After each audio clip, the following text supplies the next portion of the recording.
नमस्कार दोस्तों, मैं मुकुंद मोहन आपको अपने YouTube चैनल पे हार्दिक स्वागत करते हैं।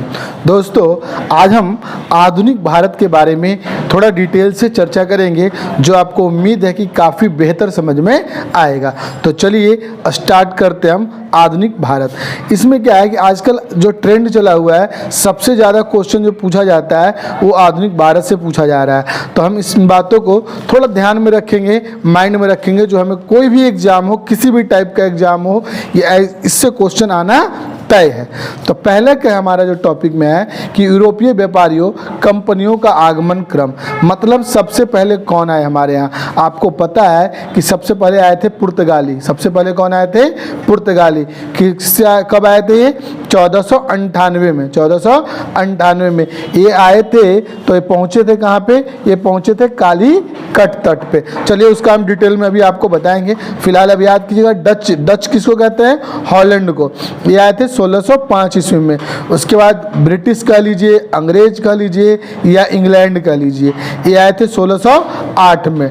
डेनिश या डेनमार्क 1620 ईस्वी में। फ्रांसीसी 1668 ईस्वी में। और जो स्वीडिश खाली है, ये आए थे 1731 ईस्वी में।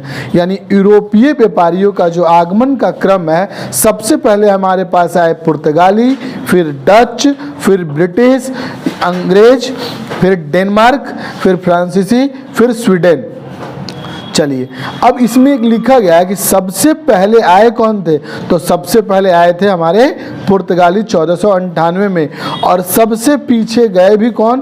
पुर्तगाली 1961 में। आपको पता होगा कि 1961 में गोवा आज़ाद हुआ था। कौन आज़ाद हुआ था? गोवा। इसके बाद क्या है कि ब्रिटिश कंपनियों का स्थापना क्रम। देखिए, जो पुर्तगाली थे ये पुर्तगाल देश के से थे। और इन्होंने आए कब? तो 1498 में। और इन्होंने पहली फैक्ट्री कहाँ खोली? कोच्चिन में। ये कोच्चिन कहाँ है? केरल में, जिसका दूसरा नाम कोच्चि भी बोलते हैं। ये हुआ था आपका 1503 ईस्वी में। कब हुआ था ये? 1503 ईस्वी में। दूसरा है आपका अंग्रेज ईस्ट इंडिया कंपनी। अंग्रेज ईस्ट इंडिया कंपनी ये किस देश का है? तो ये इंग्लैंड या ब्रिटेन का है। ये हुआ था आपका, ये इनकी स्थापना हुई थी 1600 ईस्वी में। और ये जो है अपनी फैक्ट्री पहली बार स्टार्ट किए थे प्रथम बार सूरत में। और ये 1613 नहीं, 1611 ईस्वी में। यहाँ पे थोड़ा मिसप्रिंट है। ये कब किए थे? 1611 ईस्वी में। इसके बाद है कि डच ईस्ट इंडिया कंपनी। ये भी कहाँ के निवासी थे? ये हॉलैंड के निवासी थे। और स्थापना कब हुआ इनका? 1602 में। और ये कब कहाँ पे हुआ? मसूलीपट्टनम। और इन्होंने, इनकी जो पहली कंपनी स्टार्ट हुई वो हुई थी 1605 में। कहाँ हुई थी? मसूलीपट्टनम। इसके आगे जो है हमारा नेक्स्ट है हमारा डेनिश। डेनिश है ईस्ट इंडिया कंपनी।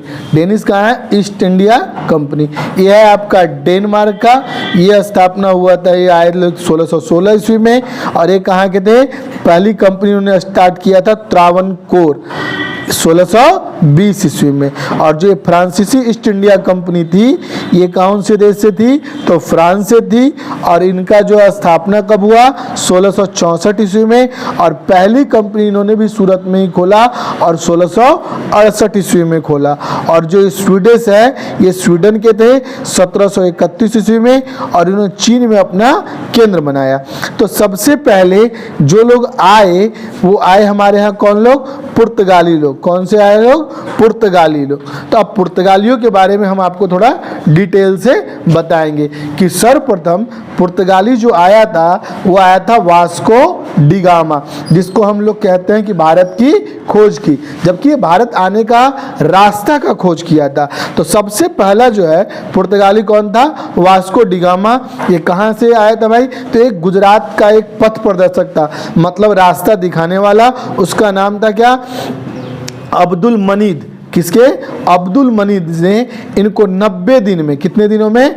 90 दिनों में समुद्री यात्रा करने के बाद ये भारत आए। कब आए थे? 17 मई 1498 को। देखिए आजकल ना ईस्वी के साथ साथ थोड़ा डेट पे भी ध्यान रखिएगा। ये कब आए थे? 17 मई 1458 ईस्वी को। और ये कहाँ पहुँचे? तो ये पहुँचे कालीकट। कहाँ पहुँचे? कालीकट। तो कालीकट में जो स्थान है उसका जो है कहाँ पे? ये पड़ता है केरल में। कहाँ पड़ता है ये? केरल में। और वहाँ पे उस समय वहाँ का शासक कौन था? तो वहाँ का शासक था जमोरियन। कौन था वहाँ का शासक? जमोरियन। इसके बाद क्या है कि इसके बाद आपका एक ही कि प्रथम पुर्तगाली एवं प्रथम यूरोपीय यात्री वास्को डिगामा मई में 1498 में अहमद इब्न मजीद एक गुजराती पथ प्रदर्शक की सहायता से कालीकट नामक बंदरगाह पर पहुंचा। नेक्स्ट पॉइंट है कि 1505 ईस्वी में फ्रांसीसी डी अल्मीड़ा भारत में प्रथम पुर्तगाली वायसराय बनकर आया। अब आपसे यहाँ क्वेश्चन पूछा जाता है कि प्रथम पुर्तगाली वायसराय कौन बना? तो आपको याद रखना है फ्रांसिस्को डी अल्मीड़ा, शॉर्ट में डी अल्मीड़ा भी याद रख सकते हैं। उसके बाद है कि 1510 ईस्वी में अलबकुर्क ने बीजापुर के शासक यूसुफ आदिल शाह से गोवा छीन लिया। क्या किया? गोवा छीन लिया। और इसके बाद एक पॉइंट इसमें आप ये भी याद रख सकते हैं कि 1530 ईस्वी में पुर्तगाली गवर्नर नीनू डी कुन्हा ने कोचिन की जगह गोवा को राजधानी बनाया। यानी इसने अपनी राजधानी कहाँ चेंज कर लिया? पहले राजधानी इनकी थी कोचिन और इन्होंने अपनी राजधानी कहाँ कर लिया? गोवा में कर लिया। पुर्तगालियों से संबंधित एक और क्वेश्चन आपको याद रखना है कि भारत का पहला प्रिंटिंग प्रेस, भारत का ये जो पहला प्रिंटिंग प्रेस है कब स्टार्ट हुआ था? 1556 ईस्वी में। और ये पुर्तगालियों ने ही स्टार्ट किया था। और कहाँ स्टार्ट किए थे? ये स्टार्ट किया था इन्होंने गोवा में। कहाँ पे? गोवा में। ये तो आपको पता ही है कि पुर्तगालियों ने 1503 ईस्वी में अपनी पहली फैक्ट्री कोचिन यानी केरल में स्टार्ट किए थे, पहली फैक्ट्री, और कुन्नूर में इन्होंने दूसरी फैक्ट्री स्टार्ट की। और पुर्तगालियों का एक दिन और भी आपको याद रखना है कि उन्होंने ही तंबाकू की खेती करने के लिए भारतवासियों को परिचित करवाया। यानी जो आपसे अगर पूछा जाए कि तंबाकू खाना, देखिए खेती करना तो सीखे तो खेती करने के अलावा फिर खाना भी सीख गए। ये सब किसका देन है? पुर्तगालियों का। और वे भारत में सबसे पहले आए 1498 में और सबसे बाद में 1961 में गोवा छोड़ के गए। सबसे लास्ट में कहाँ गए? 1961 में गोवा छोड़कर गए। तो पुर्तगालियों से इससे ज़्यादा आपसे सवाल नहीं पूछा जाएगा। चलिए अब थोड़ी चर्चा हम फ्रांसीसियों का कर लेते हैं। फ्रांसीसियों में क्या ध्यान देना है आपको कि 1664 ईस्वी में फ्रांसीसी कंपनी की स्थापना मंत्री कॉलबॉट ने प्रयासों के फ्रांस के सम्राट लुई 14वां के शासनकाल में हुई। फ्रेंच ईस्ट इंडिया कंपनी 10 इंडिसे ओरिएंटलिस नामक से जाना गया। फ्रांसीसियों का प्रथम फ्रांसीसी गवर्नर फ्रैंको मार्टिन था। ये थोड़ा ध्यान रखिएगा कि फ्रांसीसियों का जो प्रथम फ्रांसीसी गवर्नर था वो था फ्रैंको मार्टिन। 1673 ईस्वी में फ्रांसीसी कंपनी के गवर्नर फ्रैंक मार्टिन ने वेलिकोंडपुरम के सूबेदार शेर खां लोदी से पुदुचेरी नामक एक गांव प्राप्त किया जिसे कालांतर में पांडिचेरी कहा गया। और वांडीवास के युद्ध कब हुआ? 1760 ईस्वी में। अंग्रेज सेनापति जनरल आयरकूट ने फ्रांसीसियों को पराजित किया था। उसके बाद है कि कर्नाटक का युद्ध अंग्रेज एवं फ्रांसीसियों के मध्य लड़ा गया था। ये जो कर्नाटक का युद्ध है किस किस के बीच में लड़ा गया था? अंग्रेज और फ्रांसीसियों के बीच लड़ा गया था। चलिए आगे बढ़ते हैं हम लोग। नेक्स्ट है आपका अंग्रेज के बारे में। किसके बारे में है? अंग्रेजों के बारे में। अंग्रेज का लिखा हुआ है यहाँ पे कि 1599 ईस्वी में स्थल मार्ग से भारत आने वाला प्रथम अंग्रेज जॉन मिल्डन हॉल था। यानी भारत आने वाला स्थल मार्ग की बात कर रहा है। सबसे पहला अगर स्थल मार्ग से भारत आने वाला अंग्रेज पूछा जाए आपसे तो जॉन मिल्डन हॉल था।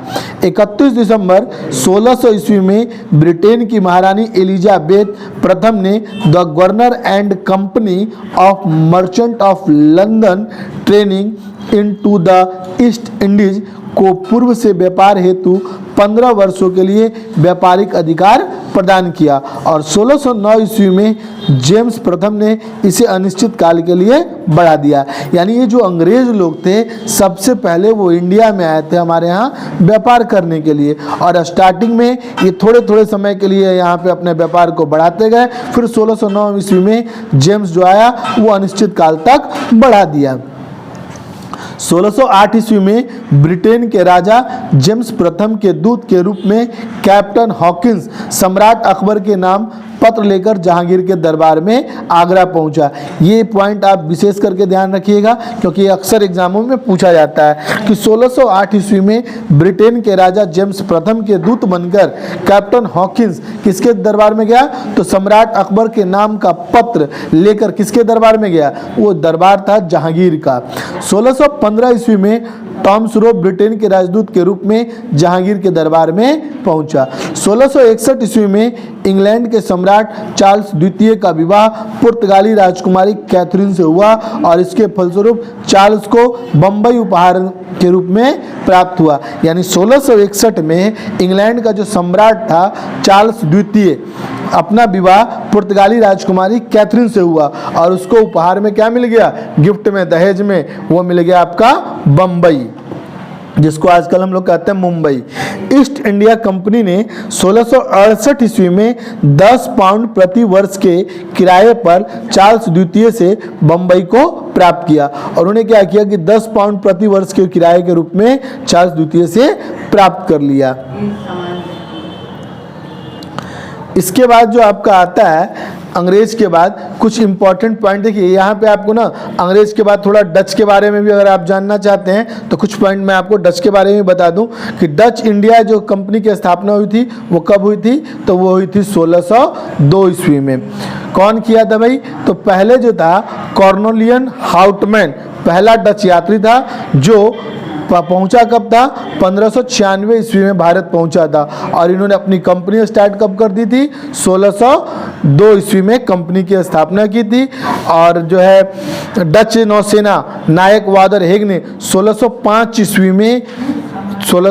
ईस्वी में मसूलीपट्टनम में प्रथम डच कारखाना और पेतोपोली में दूसरा कारखाना स्थापित कर दिया गया था। डचों ने जो पुलिकट इनका जो है मुख्यालय था, जिनका मुख्यालय कहाँ था, वो था आपका पुलिकट में था। स्वर्ण के सिक्के, पहले स्वर्ण के सिक्कों को यहाँ पे पैगोडा क्या कहा जाता था, पैगोडा का प्रचलन करवाया और 1759 ईस्वी में अंग्रेजों ने डच को बेदरा के युद्ध में, ये बेदरा कहाँ पड़ता है, ये बेदरा पड़ता है आपको पश्चिम बंगाल के युद्ध में पराजित करके उनकी गतिविधियों को समाप्त कर दिया। मतलब डच का यहाँ पे अस्तित्व समाप्त हो गया। डच के बाद इसमें आपने अंग्रेज के बारे में तो आपने पढ़ ही लिया, अब कुछ खास इंपॉर्टेंट नहीं है जो आपके पेपर में पूछा यही जाएगा जो आपको पहले स्लाइड में मैंने बताया कि यूरोपियों का आगमन, किसका आगमन पहले हुआ, पहले पुर्तगालियों का हुआ, उसके बाद किसका हुआ, अंग्रेज का, फिर डच का, जो भी है ये ईस्वी सन आप याद रखिएगा। अब जो हमारा स्टार्ट होगा ये हो रहा है, बहुत ही इंपॉर्टेंट है, पलासी का युद्ध। किसका युद्ध है, पलासी का युद्ध। पलासी का जो युद्ध है ये हुआ था 23 जून 1757 को। आपसे पूछा जाए कि पलासी का युद्ध कब हुआ, तो 23 जून 1757 के किसके बीच में हुआ, तो ये बंगाल के नवाब सिराजुद्दौला और अंग्रेज के मध्य हुआ। उस समय अंग्रेजों का सेनापति कौन था, रॉबर्ट क्लाइव। यहाँ से कई क्वेश्चन बन सकते हैं, आपसे पूछा जा सकता है कि पलासी का युद्ध में अंग्रेजों का जो था, अंग्रेजों की तरफ से उनका सेनापति कौन था, तो उसका जवाब होगा रॉबर्ट क्लाइव। बंगाल का नवाब कौन था, तो वो था सिराजुद्दौला। पलासी का युद्ध किसके किसके बीच हुआ, तो सिराजुद्दौला और अंग्रेजों के बीच में हुआ। यानी अंग्रेजों का नेतृत्व, यानी सेनापति कौन था, वो था रॉबर्ट क्लाइव। अच्छा, जब लड़ाई हुआ तो इसका परिणाम क्या हुआ, इसमें अंग्रेज लोग जीत गए, मतलब विजयी हो गए। और इसमें क्या विशेष क्या था कि भारत में ब्रिटिश साम्राज्य की नींव रखी गई। नींव का मतलब हो गया जड़, जड़ जो है पनप चुका है इनका। इसके बाद बात करें हम बक्सर का युद्ध का, तो ये हुआ था बंगाल का नवाब मीर कासिम और अवध के नवाब शुजाउद्दौला और दिल्ली के मुगल सम्राट शाह आलम की द्वितीय और अंग्रेजों के। अब उस समय इसका सेनापति कौन था, तो हेक्टर मुनरो के मध्य हुआ था। देखिए जब बक्सर का युद्ध हुआ तो उस समय जो अंग्रेजों का सेनापति था वो आपको याद रखना है हेक्टर मुनरो, और बंगाल का नवाब कौन था, मीर कासिम, और अवध का नवाब कौन था, शुजाउद्दौला, और दिल्ली का मुगल सम्राट कौन था, शाह आलम द्वितीय। इस युद्ध में भी अंग्रेज लोग जीत गए और जो है इसमें जो है भारत, उनका जो अंग्रेजों का भारत में वास्तविक सत्ता की स्थापित हो गई, यानी धीरे धीरे उनका जो है वास्तविक सत्ता में वो बदल गए, यानी व्यापार करने से आकर के धीरे धीरे धीरे धीरे वो क्या हो गए, उनकी सत्ता बदल गई। अब कुछ इंपॉर्टेंट बातें और है इसमें कि क्वेश्चन पूछा जाएगा इलाहाबाद की संधि किसके द्वारा हुआ था, तो रॉबर्ट क्लाइव के द्वारा। इलाहाबाद की संधि किसके द्वारा हुआ, रॉबर्ट क्लाइव के द्वारा। अब इसमें आपको दो संधि याद रखना है। इलाहाबाद की जो प्रथम संधि हुई थी वो हुई थी शाह आलम द्वितीय से। इलाहाबाद की प्रथम संधि किसमें हुई थी, शाह आलम द्वितीय के समय में, और जिसका इलाहाबाद की द्वितीय संधि थी वो हुआ था शुजाउद्दौला के टाइम पे। तो इलाहाबाद की जो प्रथम संधि हुई थी वो हुई थी 12 अगस्त 1765 को, और जो द्वितीय संधि हुई थी ये हुई थी 16 अगस्त 1765 को, यानी दोनों का जो है ईस्वी सन बिल्कुल सेम है। यहाँ पे आपको सिर्फ डेट याद रखना है कि इलाहाबाद की जो प्रथम संधि हुई थी वो हुई थी 12 अगस्त 1765 को, और जो दूसरी संधि हुई थी वो हुआ था 16 अगस्त को, और जो पहली संधि इलाहाबाद की हुई थी शाह आलम द्वितीय से, और जो द्वितीय संधि हुई थी वो हुई थी शुजाउद्दौला के टाइम पे। नेक्स्ट है आपका कर्नाटक युद्ध। कर्नाटक युद्ध जो है ये हुआ था आपका अंग्रेजों और फ्रांसीसियों के बीच में। कर्नाटक युद्ध किसके बीच में हुआ था, अंग्रेजों और फ्रांसीसियों के बीच में। तो कर्नाटक युद्ध 3 कर्नाटक युद्ध है, प्रथम, द्वितीय और तृतीय। तो प्रथम कर्नाटक युद्ध कब हुआ, 1746 से 1748। दूसरा कर्नाटक युद्ध कब हुआ, 1749 से 1754। तृतीय कर्नाटक युद्ध कब हुआ, 1758 से 1763। तो जो प्रथम कर्नाटक युद्ध हुआ 1746 से 1748 में, इसका कारण क्या था, तो इसका कारण था ऑस्ट्रिया के उत्तराधिकार का युद्ध। ये जो प्रथम कर्नाटक युद्ध हुआ था ये ऑस्ट्रिया के उत्तराधिकार के लिए युद्ध हुआ था, और इसमें जो संधि हुई थी वो एक्सला और सैपेल की संधि थी। कब हुई, 1748 में। एक्सला और सैपेल की संधि हुई कब हुई, 1748 में, और इसका परिणाम क्या हुआ, अनिर्णित। अनिर्णित का मतलब कोई निर्णय नहीं हुआ। जब निर्णय नहीं हुआ तो फिर कर्नाटक युद्ध दूसरा हो गया, यानी 48 में बंद हुआ, 49 में फिर स्टार्ट हो गया कि द्वितीय कर्नाटक युद्ध 1749 से 1754 में। अब ये हुआ था, पहला जो हुआ था वो ऑस्ट्रिया के उत्तराधिकार के लिए हुआ था, और दूसरा जो हुआ था वो कर्नाटक के उत्तराधिकार के लिए हुआ था। और इसमें क्या हुआ, पांडिचेरी की संधि, और एक कब हुआ, 1755 ईस्वी में। और इसमें क्या हुआ, अंग्रेज मजबूत स्थिति में रहे, यानी प्रथम कर्नाटक युद्ध में कोई निर्णय नहीं हुआ, जबकि द्वितीय कर्नाटक युद्ध में अंग्रेजों का जो पक्ष जो है काफी मजबूत रह गया। तृतीय कर्नाटक युद्ध हुआ था 1758 से 1763 में, और इसमें क्या था, इसका मुख्य कारण था सप्तवर्षीय युद्ध एवं औपनिवेशिक कारण। संधि क्या हुआ इसमें, पेरिस की संधि, और एक कब हुआ, 1763 ईस्वी में, और इसमें फ्रांस की क्या हो गई, पराजय हो गई। देखिए ईस्वी सन जो है ना, है तो याद करना थोड़ा मुश्किल, बट आपको याद करना पड़ेगा, और इसका यही तरीका है कि पहले आप याद कर लीजिए कि प्रथम कर्नाटक युद्ध कब हुआ, 1746-48। उसका जो है कारण क्या था, तो ऑस्ट्रिया का उत्तराधिकार के लिए। द्वितीय का क्या कारण था, तो कर्नाटक के उत्तराधिकार के लिए। तृतीय का कारण क्या था, सप्तवर्षीय युद्ध का औपनिवेशिक कारण था। अब युद्ध के साथ साथ इसमें आपको संधि भी याद रखना है, और इस युद्ध का परिणाम क्या हुआ ये भी याद रखना है। चलिए नेक्स्ट आते हैं हम आंग्ल मैसूर युद्ध। नेक्स्ट क्या है हमारा, आंग्ल मैसूर युद्ध। अब इसमें क्या है, ये 4 हुए, कितने हो गए, 4 हुए। कि प्रथम आंग्ल मैसूर जो युद्ध हुआ, प्रथम आंग्ल मैसूर युद्ध ये हुआ 1767 से 1769 ईस्वी में। और उस समय मैसूर का शासक कौन था? हैदर अली। कौन था उस समय? और बंगाल का जो गवर्नर कौन था? वो था लॉर्ड वेरेलेस्ट, लॉर्ड वेरेलेस्ट। और इसमें संधि क्या हुई? तो इसमें हुई मद्रास की संधि 1769 ईस्वी में। नेक्स्ट है आपका द्वितीय आंग्ल मैसूर युद्ध 1780 से 1784 ईस्वी में। उस समय भी मैसूर का शासक कौन था? हैदर अली। देखिए पहला और दूसरा में जो शासक था मैसूर का वो हैदर अली था, और तीसरा और चौथा में कौन था? टीपू सुल्तान। और इस समय जो दूसरा था उसमें जो है आपका बंगाल का गवर्नर कौन था? तो वारेन हेस्टिंग्स। और इसमें संधि हुई थी मंगलौर की संधि, और ये हुई थी आपको 1784 ईस्वी में। और इसमें हैदर अली की क्या हो गई थी? मृत्यु हो गई थी। तृतीय आंग्ल मैसूर युद्ध 1790 से 1792 ईस्वी में। और इस समय शासक कौन थे? टीपू सुल्तान। और जो बंगाल का गवर्नर था तो लॉर्ड कॉर्नवालिस। और इसमें हुआ था आपको श्रीरंगपट्टनम की संधि 1792 ईस्वी में। श्रीरंगपट्टनम की संधि 1792 ईस्वी में। देखिए इस टेबल में कई एक सवाल छिपा हुआ है, आप इसको एक बार दो बार ध्यान से सुनिए और इसको दो बार तीन बार पढ़ लीजिए, कंफर्म याद हो जाएगा। क्योंकि ये डेटा काफ़ी फैक्ट है, समझना कम अब करना ज़्यादा है। चतुर्थ आंग्ल मैसूर युद्ध है 1799 ईस्वी में। अब इसके शासक कौन थे उस समय? तो टीपू सुल्तान। अब बंगाल का गवर्नर कौन था? तो लॉर्ड वेलेजली। और मैसूर की गद्दी पर अडयार वंश का एक बालक कृष्णराज बैठा, और इसमें क्या हुई थी? टीपू सुल्तान की मृत्यु हो गई थी। याद रखिएगा। एक और मृत्यु हुई थी हैदर अली की, वो कौन सा में हुआ था? तो द्वितीय आंग्ल मैसूर युद्ध में हुआ था। नेक्स्ट है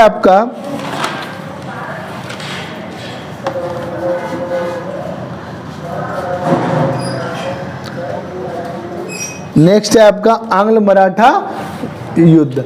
आंग्ल मराठा युद्ध। अब इस आंग्ल मराठा युद्ध में कितने हुए? तो 3 हुए।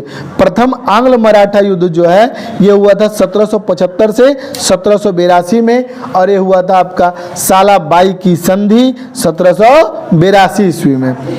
अंग्रेजों को सालसेट तथा एलिफेंटा द्वीप प्राप्त हुआ, और माधव राव नारायण पेशवा बना, और राघोबा को पेंशन दी गई। यानी इसमें परिणाम क्या हुआ कि अंग्रेजों को सालसेट तथा एलिफेंटा द्वीप प्राप्त हो गया, और माधव राव नारायण पेशवा बन गया, और जो है राघवों को पेंशन दी गई। तो द्वितीय आंग्ल मराठा युद्ध में क्या ये हुआ आपको? 1803 ईस्वी से 1806 ईस्वी में। पहला हुआ था देवगांव की संधि 17 दिसंबर 1803 को, और अंग्रेज एवं भोसले के मध्य हुआ था। ये देवगांव की संधि हुई थी, ये हुआ था अंग्रेज एवं भोसले के मध्य में। दूसरा हुआ था सुरजी अर्जन गांव की संधि 30 दिसंबर 1803 को, अंग्रेज एवं सिंधिया के मध्य। और तीसरा हुआ था राजपुर घाट की संधि 25 दिसंबर 1805 को, लॉर्ड वेलेस्ली के जाने के बाद जॉर्ज बालो द्वारा होलकर की संधि की गई। तृतीय आंग्ल मराठा युद्ध हुआ, ये हुआ 1817 से 1818 ईस्वी तक। इसमें हुआ आपको पूना की संधि, ग्वालियर की संधि और मंदसौर की संधि। और इसका परिणाम क्या हुआ?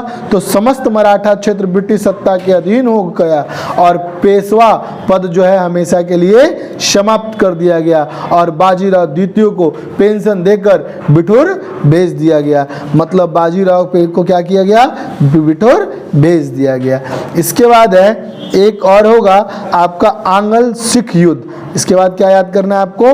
आंग्ल सिख युद्ध। ये 2 हुए। प्रथम आंग्ल सिख युद्ध जो है वो हुआ था 1845 से 1846 में। सिख शासक कौन थे? तो दिलीप सिंह जो है इनका नाम था वजीर लाल सिंह, और इनके सेनापति कौन थे? तो इनके सेनापति थे तेजा सिंह। और इस समय गवर्नर कौन था? Lord Harding. गवर्नर कौन था? Lord Harding. और संधि कहाँ हुई? तो लाहौर की संधि। कहाँ की संधि हुई? लाहौर की संधि। और इसका परिणाम क्या हुआ? तो अंग्रेजों ने दिलीप सिंह को महाराजा की पदवी दे दी। यानी प्रथम आंग्ल सिख युद्ध में दिलीप सिंह को अंग्रेजों ने किसकी पदवी दी? तो महाराजा की पद्धति दे दी। दूसरा है आपका द्वितीय आंग्ल सिख युद्ध, ये कब, इस समय सिख शासक कौन थे, तो दिलीप सिंह ही थे। और गवर्नर जनरल कौन थे, तो लॉर्ड डलहौजी थे। और ये संधि कहाँ की हुई, तो अमृतसर की संधि हुई और दिलीप सिंह से कोहिनूर हीरा लेकर ब्रिटिश ताज के पास भेजा गया। यानी दिलीप सिंह से कोहिनूर हीरा को लेकर ब्रिटिश ताज के पास भेजा गया। चलिए आगे अब हम लोग जो पढ़ते हैं, जो हमारे एग्जाम में गवर्नर जनरल या वायसराय के नाम से पूछा जाता है। आपको याद होगा सबसे पहले आए थे वॉरेन हेस्टिंग्स 1773 से 1785 में। वॉरेन हेस्टिंग्स कब आए, 1773 से 1785 में। अब देखिए इनको जो है वॉरेन हेस्टिंग्स को क्वेश्चन पूछा जाए कि बंगाल का प्रथम गवर्नर जनरल कौन था, पूछा जाए आपसे कि बंगाल का प्रथम गवर्नर जनरल कौन था, तो आपका जवाब होगा वॉरेन हेस्टिंग्स। अब 1773 ईस्वी में रेगुलेटिंग एक्ट पारित हुआ। 1773 ईस्वी में कौन सा एक्ट पारित हुआ, रेगुलेटिंग एक्ट पारित हुआ। दूसरा पॉइंट है कि घेरे की नीति, जिसे कहा जाता था रिंग फेंस नीति। अब ये भी जो है आपसे पूछा जाए कि घेरे की नीति या रिंग फेंस की नीति वॉरेन हेस्टिंग्स से संबंधित है। किससे संबंधित है, वॉरेन हेस्टिंग्स से संबंधित है।